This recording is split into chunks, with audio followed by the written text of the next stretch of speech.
పెద్ద నోట్లు రద్దయిపోవడంతో real estate రంగం కుదేలైపోవడం ఖాయంగా కనిపిస్తోంది. అనూహ్యంగా ధరలు పెరిగిన అమరావతిలో ఇది భారీగా ప్రభావం చూపుతోంది. ఎడాపెడా భూములు కొనేసిన పచ్చపార్టీ నేతలకు ఇప్పుడు ప్రశాంతత కరువైంది.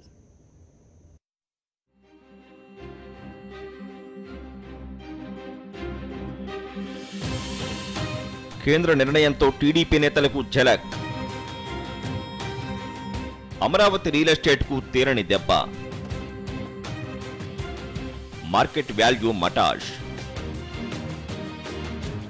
1,00,000 ఎకరాల భూమి ధరలు తారుమారు. రాజధానిలో భారీగా భూములు కొన్న టీడీపీ నేతలు. కాలేజీ సిబ్బంది పేర్లతో మంత్రి నారాయణ కొనుగోళ్లు. 500-1000 రూపాయల నోట్లను రద్దు చేస్తూ మోదీ సర్కారు తీసుకున్న నిర్ణయం ఏపీ టీడీపీ నేతల గుండెల్లో గుబులు పుట్టిస్తోంది. పెద్ద నోట్ల రద్దుతో అతి ఎక్కువగా ప్రభావితమయ్యే రంగం రియల్ ఎస్టేట్. ఆ దెబ్బ మొదట ఆంధ్రప్రదేశ్ కొత్త రాజధాని అమరావతిని అతలాకుతలం చేయబోతోంది. రాజధానిలో భూములు కొన్న వారిలో ఎక్కువ మంది టీడీపీ నేతలు, వాళ్ల బినామీలే ఎక్కువ. మున్సిపల్ శాఖ మంత్రి నారాయణ తన కాలేజీల్లో పనిచేసే సిబ్బంది పేరుతో చాలా భూములు కొన్నారనే ఆరోపణలు ఉన్నాయి.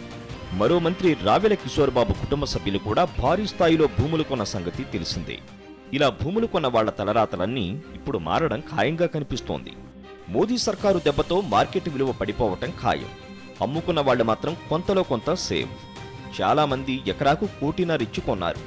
కానీ రిజిస్ట్రేషన్ 15 లక్షలకే చేయించుకున్నారు. మిగిలిన మొత్తమంతా బ్లాక్ మనీయే. ఇప్పుడు కేంద్రం నిర్ణయంతో సమీప భవిష్యత్తులో రియల్ ఎస్టేటు రంగం గతంలోలా ముందుకు సాగడం కొంచెం కష్టమైన వ్యవహారమే. అంతేకాదు, దేశంలోని మిగతా ప్రాంతాలతో పోల్చితే అమరావతిలో భూముల ధరలు చాలా ఎక్కువనే చెప్పాలి. ఒక్క అమరావతి పరిధిలోని 29 గ్రామాలే కాదు, కృష్ణా, గుంటూరు జిల్లాల్లోని చాలా ప్రాంతాల్లో రియల్ ఎస్టేట్ మార్కెట్ పతనమవడం ఖాయమని నిపుణులంటున్నారు. మరోవైపు చంద్రబాబు మాట నమ్మి భూములిచ్చిన రైతుల్లో ఇప్పుడు విస్తృత చర్చ జరుగుతోంది. ఇంకా రైతులకివ్వాల్సిన పట్టాలు కూడా పూర్తి స్థాయిలో ఇవ్వలేదు. చాలా వరకు భూముల క్రయ విక్రయాలు ఒప్పందాల దశలోనే ఉన్నాయి. భూములు కొన్న టీడీపీ నేతలకైతే చుక్కలు కనిపిస్తున్నాయి. ఇప్పుడు భూముల విలువల అమాంతం పడిపోతే తమ తలరాతలు మారతాయనే ఆందోళన చాలా మందిలో కనిపిస్తోంది. ప్రధాని మోదీ ప్రభుత్వ నిర్ణయాన్ని ప్రకటించిన వెంటనే అధికార పార్టీ మంత్రులు, ఎమ్మెల్యేలు అలజడి మొదలైంది. దీనిపై స్పందించేందుకు ఎవరూ ముందుకు రావడం లేదు. అంతా లెక్కల్లోనే బిజీగా ఉన్నట్టు కనిపిస్తోంది.